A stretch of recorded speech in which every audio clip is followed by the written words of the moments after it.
Una propuesta grupal se construye a partir de varias propuestas generadas a nivel individual, pero esta propuesta individual debe funcionar en armonía con las otras. Una máquina tiene un funcionamiento total, un funcionamiento único, general, con un fin específico.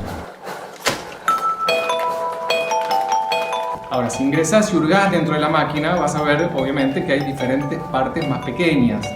Esas partes funcionan de manera fluida una con la otra y complementaria y sin romper la armonía de la totalidad.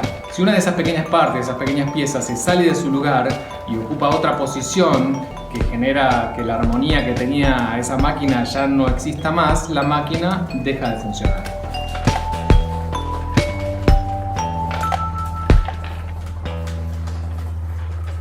Un grupo también tiene un funcionamiento único, pero, como les decía al principio, está compuesto por las propuestas individuales de sus integrantes.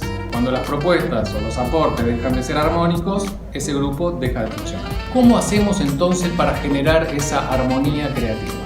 Muchos de mis ejercicios de impro, de improvisación teatral, de teatro, ayudan a generar este proceso imprescindible para poder actuar o improvisar en grupo. Este ejercicio de improvisación teatral, de impro, de teatro, de actuación, entrena el funcionamiento grupal, el complemento y el ritmo individual adaptado al ritmo grupal. Es decir, las partes en función del todo. Explicación de este juego de impro para quien ocupa el rol de profesor, profesora, coach, maestro, entrenador, facilitador, coordinador, director o la persona que ocupa el rol de coordinador de la clase. En este ejercicio de impro, de improvisación teatral, de teatro, un estudiante comienza realizando un movimiento repetitivo con una parte del cuerpo. Por ejemplo, puede ser moviendo un brazo de manera repetitiva y acompañando con la subida y la bajada del torso y la flexión de las rodillas a la vez. Entonces se genera un movimiento que es repetitivo y siempre igual. Debe involucrar una o varias partes del cuerpo y mantiene este movimiento de forma constante.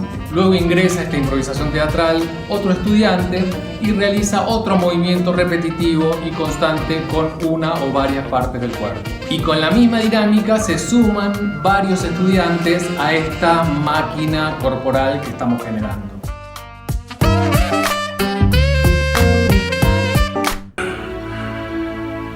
I found it is the small things, everyday deeds of ordinary folk that keeps the darkness at bay. Simple acts of kindness and love.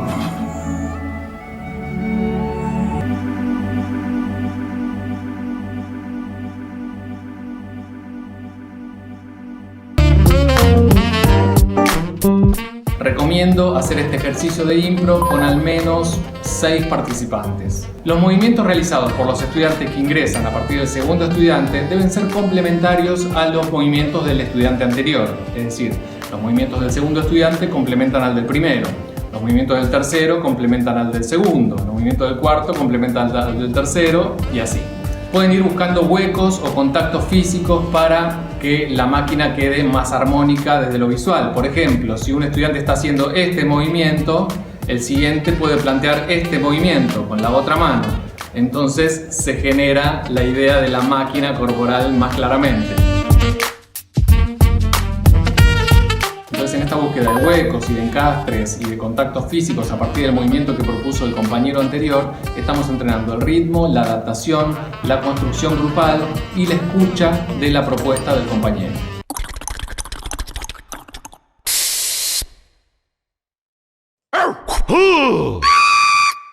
Cada estudiante sumará un sonido onomatopéyico al movimiento que propone. Entonces, nuestra máquina corporal empieza a tener un sonido particular y general, construido también a partir de los sonidos personales e individuales que propone cada estudiante.